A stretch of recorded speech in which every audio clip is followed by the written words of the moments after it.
حضرت رسالت پناه صلی الله علیه و آله و سلم فرمودند الصائم فی عباده و ان کان فی علی فراشه ما لم یغتب مسلما.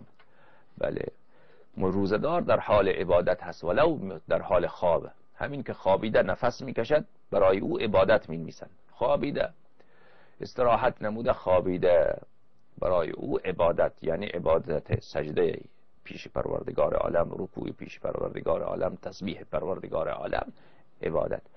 مگر اینکه خود این شخص اینقدر مسکین و بیچاره باشد که شروع بکند به غیبت نمودن. بیدار میشه شروع میکنه به غیبت.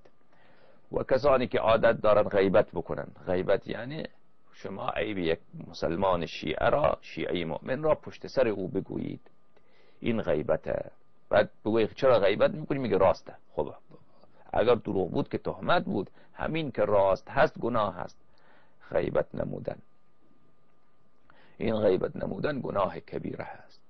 و این انسانی که دیگر خودش را به گناه میاندازد، دیگر نه، او دیگر در حال عبادت نیست ولو روزدار باشد.